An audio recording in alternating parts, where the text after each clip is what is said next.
Explorers, welcome back to the Starfield Lorecast. This is your host, Tom, and I'm here with Dave as usual. And Dave, we're back to it. We're done with the Patreon episode. We're done with the crazy last few weeks of scheduling and my migraines and all that. And we're back to a regular episode. Welcome back. How's it going? It's time. The timelines have converged. We're here.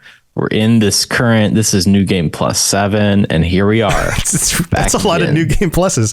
But you don't have to be in New Game Plus 7 to experience Andreja, who, in doing research for this, her name is actually Andreja, because the J has a Y sound traditionally when you have a name that's spelled like this. But I guess everyone in the game just mispronounces it Andreja, which goes all the way back to like before we even launched this show, or at least the early episodes of the show before the game came out, and we speculated about it. Remember that? That was is this like a Jennifer Yennefer kind of thing? Like yeah. That's what I'm feeling. Is like, all right, who are we? We're just putting some funny letters here, and we're supposed to know. We're supposed to know exactly how to pronounce those. It seems a little sus. Those of us here in America who speak American pronounce J's like J's. By God, I'll say the name of the letter the way I say it, and that hasn't changed for years. Yeah, but anyway, we're talking about, we'll just call her Andreja because that's what the characters in the game call her, and we're going over her because she's the last of the 4 main companions, romanceable main companions that are in the game, and we'll be wrapping that up. So Dave, let's kick this off. Where do we start off with her? Yeah, so I mean, the first place and kind of where I want to start is how you meet her, because I feel like that her past is more mysterious than what it is. And so you're given a mission to go find artifacts. It's one of the, you have a million constellation missions that you go through to find different artifacts.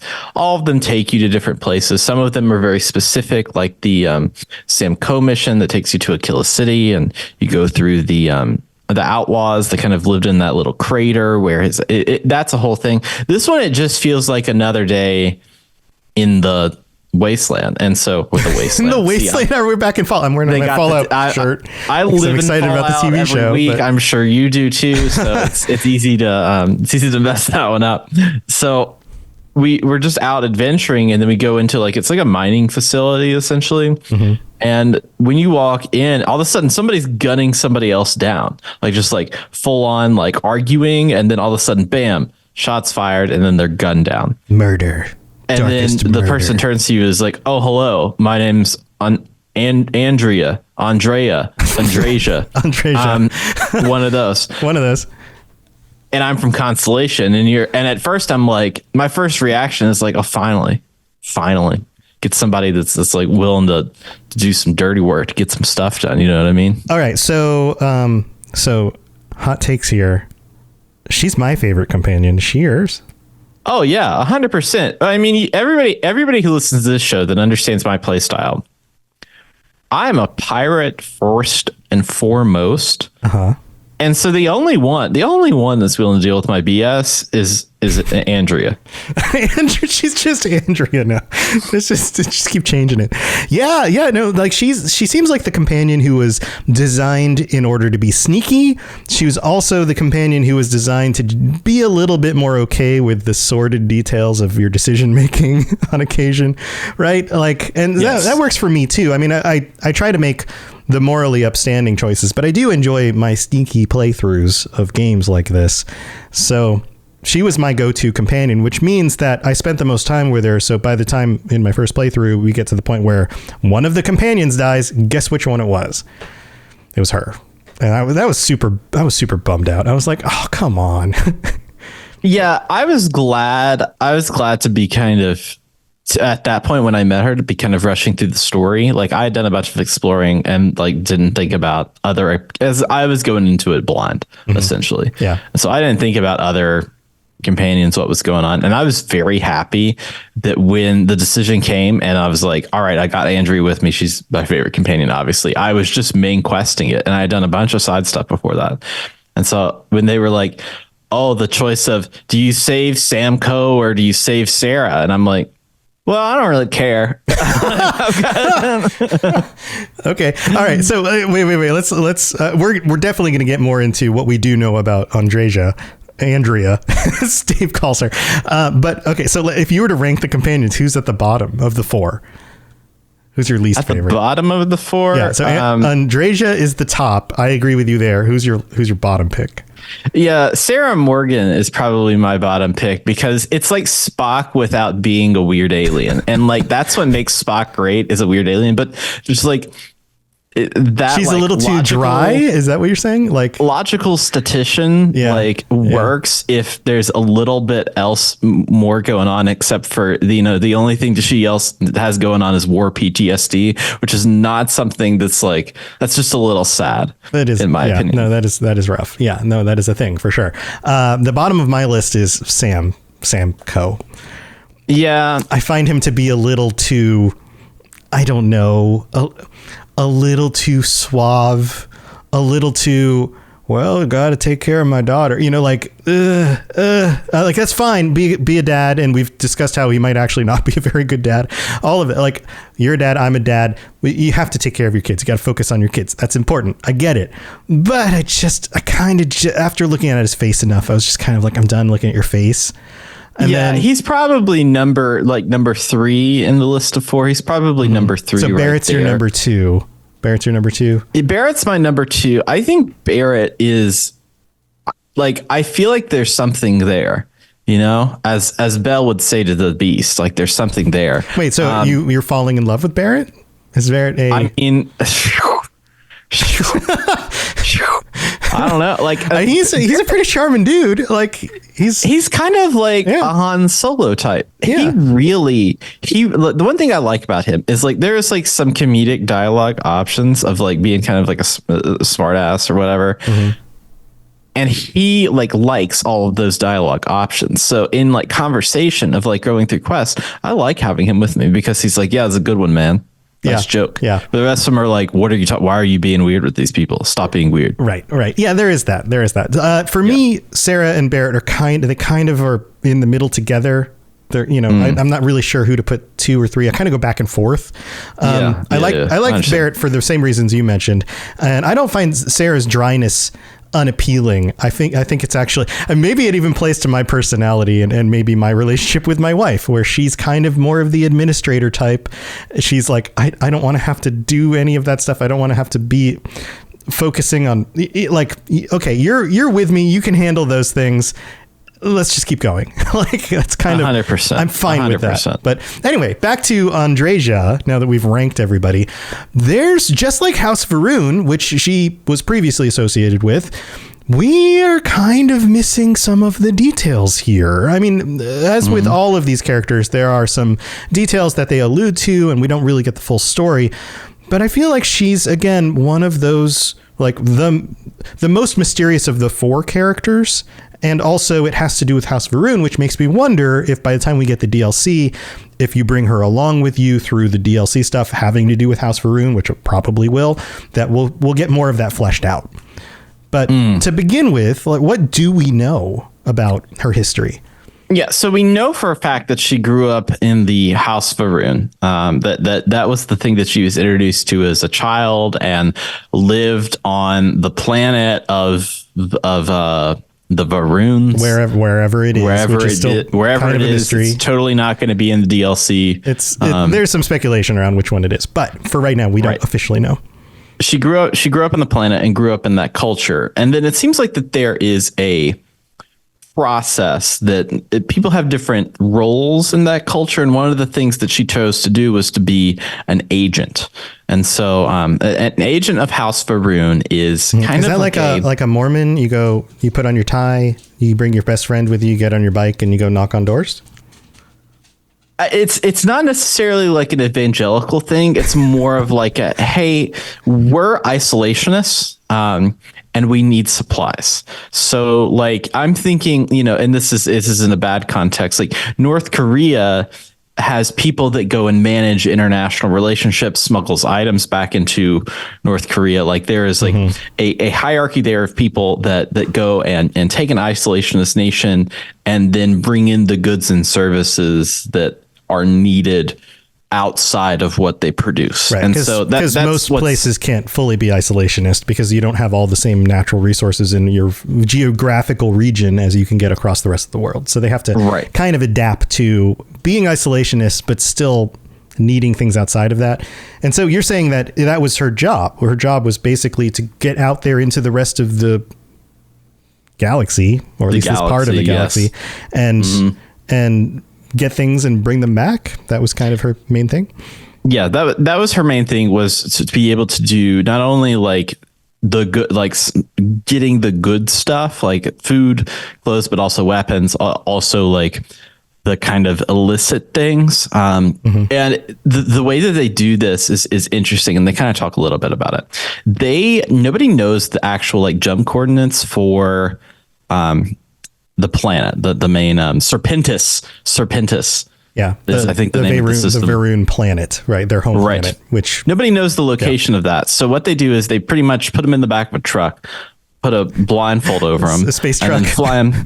Right, they fly them to a staging location, and from there they have a handler that they meet with, and then they're allowed to go and do and be whatever as long as they report back. So that reminds me of one of the dumb things I did when I was a teenager. Just quick little side story. It was one of our friends. Agent? Well, it was one of our friends' birthdays, and we snuck up on him, blindfolded him, threw him in the trunk of one of our cars, turned on really, really loud like Mexican music, and I mean, it sounds racist. We weren't trying to be racist. We were just trying to confuse them and scare them for their birthday.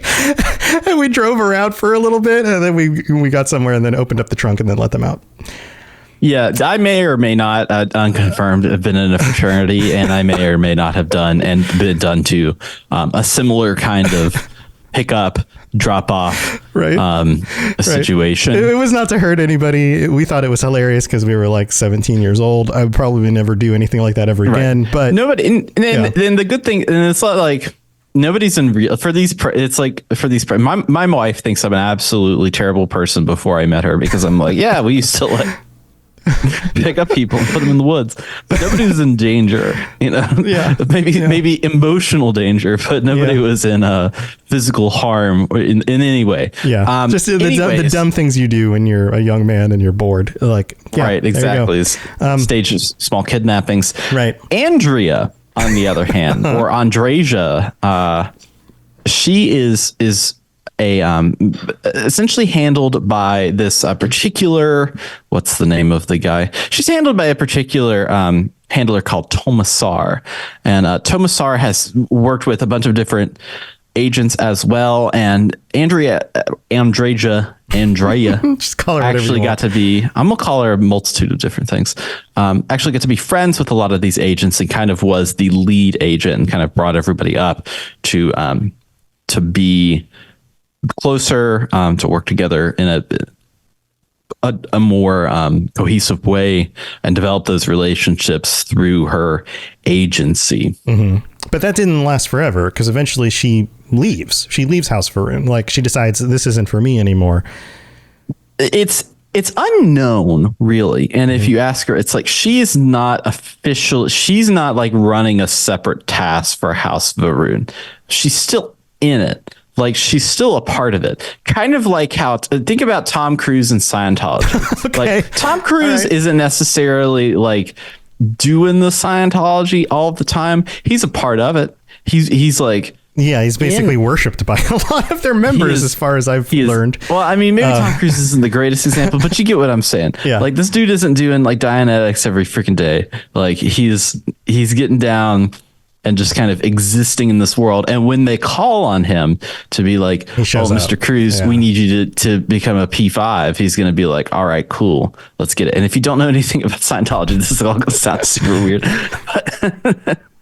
So there you go. Okay. So it's kind of vague as to her actual connection still to House Varun, although she seems to be acclimating more to the rest of the galaxy and other cultures. And we see that through her interactions, where she feels like she's on the outside of these social groups, that people don't really fully understand her, but she doesn't really fully understand other people because of the cultural distance. But at some point she joins Constellation, and it comes out that she was from House Faroon, and they seem accepting of that, because there's a whole lot of these dialogues you get between characters where they try to reassure her that, like, hey, no, we're here for you. Like, you're one of the team. Don't worry about it. And you have a lot of that whole banter between you and her specifically as you continue down her specific quest lines and things like that. So, yes. So that, I mean, that seems like most of what we know. There's a loyalty mission where we find out that she was a part of a group of smugglers, and we go and revisit the smugglers. And of course we go through the details on that. No spoilers there for the way that ends, but it seems like there's some connection there as well. She sort of leaves House Faroon. She becomes part of the smuggler group. And then at some point she leaves them behind and joins Constellation. Is that roughly what happens? That's roughly what happens. It's hard to tell when or for how long. And it's been several years that she's been in Constellation when they finally get around to talking about it. Yeah. So there's no real timeline. And a lot of these smugglers are just like people that she knew or was, friends with, but since she left, have kind of a distaste in her mouth or in their mouth for her and business dealings with her. Yeah. So anything else we need to know about her, or at least we know a little bit more firmly about her details? I mean, 2 years ago, she joins Constellation. She becomes a member of the group. You can spend a lot of time with her. Is there anything else we're missing? I really like her. Obviously, I really like her personality in the game, because it is in order to do the job, we're going to do whatever means necessary to get it done. So if that includes picking locks, stealing stuff, killing folk, as long as it's aligned with goals and it's not senseless, then everything's cool and dandy. Everything's fine. And so as a game player, as a person who plays a video game that is trying to win, that is trying to be better, you're thinking about all possible options. And that's the way Bethesda games are. You're thinking about every single option that you can get something done. You're trying to eke out stuff. And so I think that character really resonates with a lot of people, because in actual gameplay, they're supporting that ideal. They don't have some, necessarily moral high ground. They're like, hey, don't kill anybody senselessly. But if you steal stuff or convince somebody to do something to save you some time, great. Yeah. Do it. Yeah. She's kind of the video gamey character who understands how most people play these games and synchronizes with that. Whereas some of the other characters are a little bit more, don't do that. And I think in general, from what I've read online about people's reactions and things, a lot of people get kind of tired of that. So it's at least nice to have one option where most of the time she's kind of cool with whatever you decide to do. I think if there was a different cast of characters, maybe she would be less popular. But with the current cast and what everything is, yeah, I mean, she's the best. She's the best one. I think there's also something about being part of a minority culture or social background or whatever in an environment, and the way that a lot of people can identify with that as well. She comes from a minority culture in the galaxy at this point, and probably feels misunderstood a lot of the time. Wasn't there a character like that on Firefly? I'm connecting sci-fi worlds, a character in that crew that was kind of like that. It's been it's been years. I'm not a super Firefly fan. I forget everybody's names. There's the prostitute lady. There's there's the one guy girl from Chuck. There's the one guy that was Nathan Drake in that fan film. Yeah. And I don't know. I think what was her name? The prostitute lady, I think, is probably the closest thing, because culturally she feels misunderstood, and people don't understand her line of work and her cultural background as to why that's appropriate in her mind, and all of that stuff that has some friction. But it's been a long time.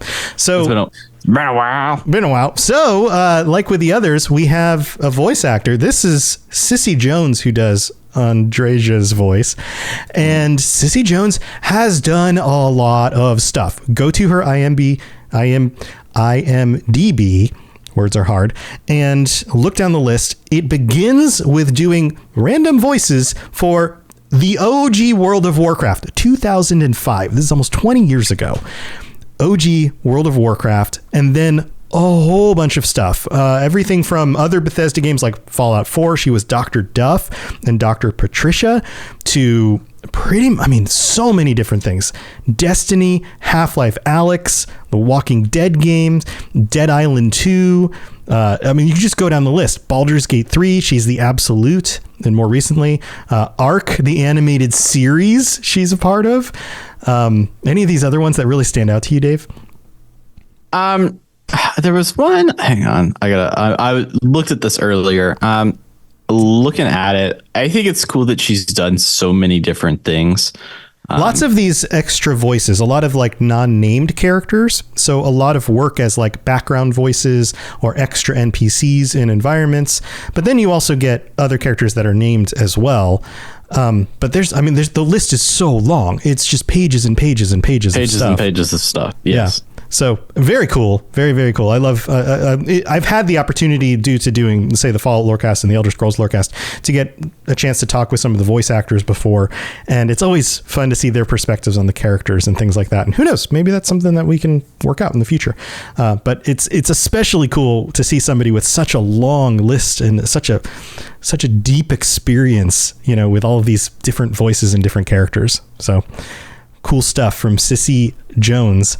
Why don't we take a break? We got to go thank our patrons, and we'll be back because we've got some discussion questions around her loyalties, what's actually going on with House Varun, and all of that. So don't go anywhere.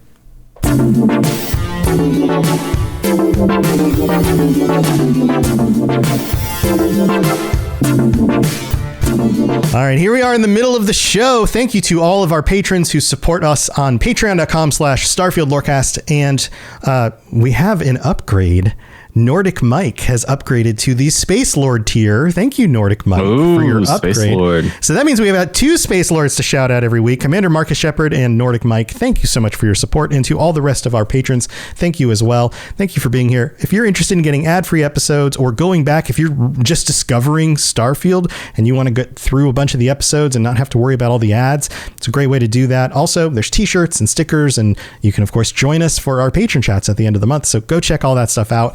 Also, if you'd like to help us out in other ways, you can leave a 5-star review on Apple Podcasts. We'll read out your words on a future episode of the show, or you can rate the show on Spotify or share it with your friends, all of that stuff. It's all extremely helpful because we couldn't do this without all of you. So thanks for being here. All right, let's move on with some discussion questions. Here we go. Yeah.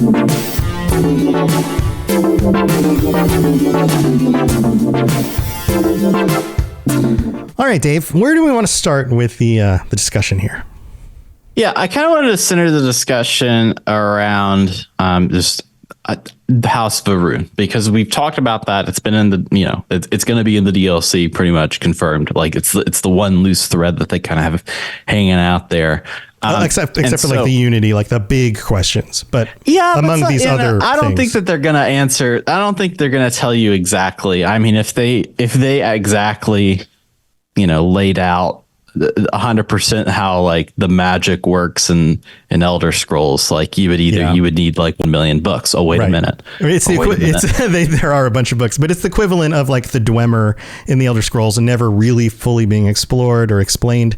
Or, for example, the history behind what the events were with the bombs dropping in Fallout. There's a lot of hints and references to what people experienced, but there's always a little bit more going underneath the surface, and they don't really share it all. So you think that Unity is going to be one of those things where they never fully explain. It is always going to be a mystery. But when it comes to the House Varun stuff, we're going to get more of that fleshed out. And you think Andreja is going to be a key focal point of that? Do you think that maybe she will be the companion that we want to bring with us in order to get into the DLC and experience things? Or is she going to be somebody that we don't want to bring with us because of conflicting alignments? Like, I'm thinking about previous like DLCs that like in RPGs that structure themselves around side characters. I'm thinking about the Shadow Broker from Mass Effect. Like I'm thinking about Nick Valentine in Far Harbor. Like Nick Valentine in Far Harbor isn't necessarily a key character, and I'm being you can play through Far Harbor without bringing him along, but the experience reveals a lot about him, even if he's not there. So that's kind of what you're saying. Yeah. Yes. Yeah. It reveals a lot about him. He's very connected to it. It is kind of key that if you want that full experience, you could go through it. And the pickup for it, and if you remember that quest line, the pickup for it is actually through the Valentine Detective Agency. So like you have to at least like know him and get the quest info from him to be able to go. Like you have to do that original where they go around the mobster vault and they do all that stuff, like to get that quest to do it. So I feel like that if they do something House of Varun, it's going to be through Andreja, because who else do you have a relationship with that's good? Like, I guess the ambassador, if you do the main quest, but the ambassador's kind of out there. He's like eating poppy seeds in the basement of the embassy, being like, yes, take my key card. Yes, you may have this key card. If you promise to bring me 3 gummy bears later, I really love them. It would be a great way to start DLC in this is to have the equivalent of the courier from Elder Scrolls games, the one that has to like find you and give you a message. And so somebody who just tracks you down and then just like shows up on your ship one day, just like docks with your ship and goes, do you know how long I've been looking for you? And then, relays you the message that way.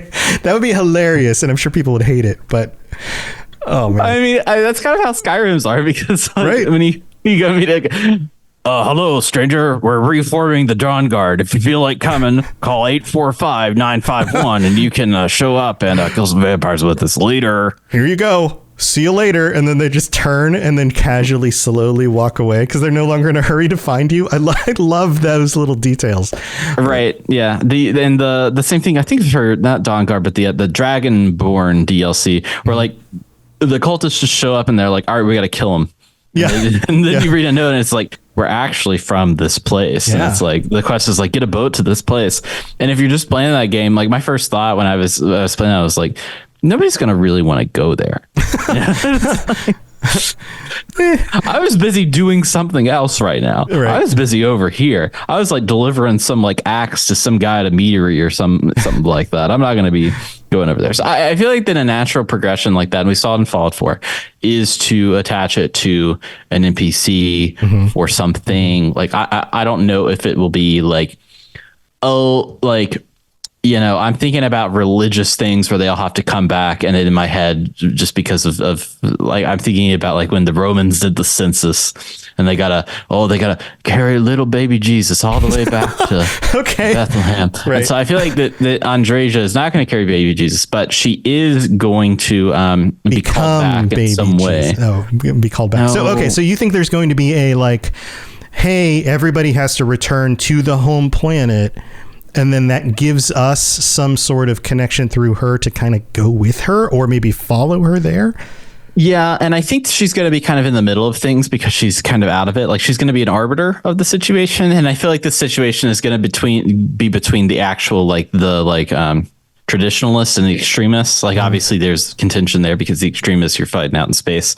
And so I feel like that's going to be some like point between them of like, which way are you taking this? Like, two sides of the coin. They often do that in most of these quests, there's two sides of the coin that you can, side with. And it's not like it's going to be a vastly different outcome or anything like that. But I speculate that it's going to be a similar thing. Everybody's called back to deal with some religious debacle on the legislative role. Okay. And it's going to be through Andreja. Do you think that we're going to see some sort of tension with her loyalty?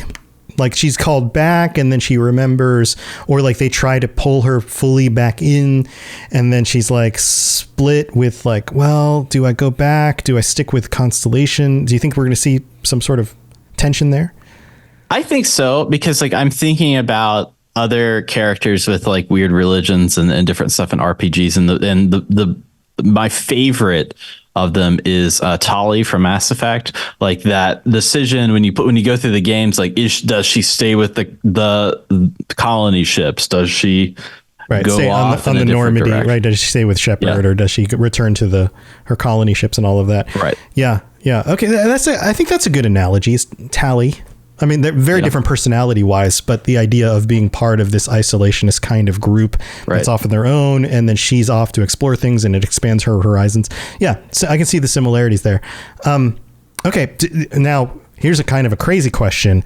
Do you think in Bethesda tradition, I would expect that our relationship with her and our interactions will define ultimately if she returns to House Va'ruun and leaves Constellation, or if she stays with Constellation. But do you think it's possible that they could make this a little spicier and have it set up so that she returns and leaves Constellation no matter what? Like it's like this unexpected dark turn that you ultimately can't affect? Yeah, I mean, maybe, because I mean, she could be like, what is the game state for accessing the DLC if she's dead? You know? Yeah, like, that's true. There has to be a way to access that. And like, none of the companions are guaranteed to be in the party. They don't need them in the party for X or Y. Right. This isn't like, oh, I'm Martin Septim, I'm the last of the Imperial line, and I must turn into a giant dragon or else the story won't be over. Right. Okay, so here's kind of a follow-up question on that. What do you think the chances are of us having misunderstood House Va'ruun from the beginning? Because we are given unreliable narrators. We're given a perspective on House Va'ruun from everybody who's outside of the house, except for Andreja and, you know, a few individual characters, which we only get so much interaction with. What do you think the chances are that House Va'ruun is actually tapping into some deeper truth of the universe and the galaxy through their religious beliefs, and there's a very, very good reason for their isolationist decisions, for their some of the things that they've done contributing towards war and, you know, the death of other people? What do you think that maybe they know something everyone else doesn't know, and there's actually a good justification for this? Yeah, I think there's going to be something related to the unity with all of this that will not necessarily affect the end of the story. Like, and it may, like, that's been popular among developers, is adding DLC that changes the ending slightly. But what if Andreja is the baby Jesus of House Va'ruun? Maybe she's the most snaky of them all. Maybe she has parcel tongue. She's going to become the chosen one, or the one that shall not be named. Who knows? Mm-hmm. But I feel like that the Great Serpent has something to do with the artifacts. All of the artifacts go to form these like cylindrical, these like circles, these floating circles in the air. And so like Ouroboros is like a snake eating its own tail. A snake eating its own tail, like that has like the effect of, that's symbolizing time. That's symbolizing a lot of different imagery within House Va'ruun, and a lot of the artifacts like could be seen as like time manipulation pieces, and when they're combined together, they form a circle. So, like I feel like that there's something. They want to throw a snake into the armory or whatever it's called. ARMIRY or something like that. I don't know. Okay. All right. So, man, there's just so much speculation here. There isn't that much we know, but I wouldn't put it past them to do something that completely changes our perspective of House Va'ruun and justifies a lot of the things that we see as probably being bad things that they've been doing for some sort of greater good. Now, maybe that has to do, like another potential would be that it has to do with some sort of Starborn who we've seen how Starborn can influence religions. Maybe there's some sort of main character who is also Starborn who's using their influence to guide House Va'ruun, and maybe for very good reasons, or at least not just selfish reasons, but like maybe that's their way. Maybe they've seen the future. Maybe they've seen enough alternate realities to know that the only way to really save the galaxy is to do things off on the side with this mysterious group until it's finally time for them to really come out and then be able to actually do something positive for the galaxy. I don't know. I'm just kind of spitballing here, but I wouldn't put it past Bethesda to write a storyline like that and kind of change our perspective on something. I agree. I agree wholeheartedly. I think that it likely will. And I'm curious how it will affect the ending and what it will change for us. about what we think. I think that there's going to be some answers to when we understand the Great Serpent and what that is. I feel like that's going to be some answer to the Unity. It's going to make us all rethink our decisions with the Unity at the end and go, yes. Mm-hmm. I believe so. That's my theory. Interesting. Yeah, I feel like we're on the edge of like, in my brain feels like I'm like, if I only knew a few more things, then I would have a very firm sense of where this is going. But they've left it foggy enough that we really just don't know. But we do know that not every House Varun character we meet is like a psychopath and is out there to kill you. They all seem to have there's more depth to them, and Andreja is no different. She's got a lot more depth than you officially might assume, or initially might assume, not officially. So anyway, that's my perspective on it. Any other thoughts or questions on this? No, I just wanted to have that conversation because I feel like that this is kind of the character with the like I already like and I want more of. Whereas I don't feel like that their story is finished, like in like they've managed to reconcile a little bit with their past, but like such a bigger picture that I want more. Yeah, it's like we were given a little side story as just kind of a taster rather than their main thing. Whereas somebody like Barrett actually dealing with the loss of his husband and potential future child by, like that feels like a major life issue for Barrett, right? But for somebody like Andreja, it feels like we got a little side story with like this group she used to run with, but it's not really the full extent of everything else that's out there. So I agree. All right. Well, that's going to do it for as much as we know about Andreja. And we've got other characters we can talk about. We've got other locations, and there's all sorts of other things still in Starfield to discuss. So stay tuned for all of that stuff. But Dave, you have anything you want to share before we head out? I keep on doing some rad rolls. You can listen in. The Fallout TV show's coming up. So if you want extra content, if you want to continue the fun of Fallout, it's a great way to do it. Right now we're doing this like whole carnival arc. There's I think tonight's session is going to be something similar to like what if Splash Mountain was haunted and all of the like animatronics were like real but Fallouty. Nice. I guess that's like a Five Nights at Freddy's kind of thing, but still. Or like Nuka World, like if you go through Nuka World, but like all the well, I mean, you do go through a Nuka World and all the machines and monsters and they're trying to kill you. That is a thing. Yes. Yeah. That's a thing. Common themes here. Yeah. Cool, man. Yeah, go check out Rad Rolls. Of course, you can check out the other shows on robotsradio.net. If you're interested in the Fallout TV show, if you're somebody who's like, I never really got into Fallout, but I might watch the TV show, I want to know what's going on, go check out the Fallout Lorecast. We're almost at 300 episodes. You can start at the beginning and get all the different explanations about all the different groups and individuals and the history of the games and all of that stuff, so we can get you up to speed. So go check that out. Yeah, lots of good stuff there, and we'll be back next time, so stay tuned for that. Thanks for tuning in, everybody. Thank you for being here, live chat, friends, and we will see you all next time. Stay safe out there, and I guess if you come across a big snake in the middle of space, let us know, because I want to know more about that. See you next time.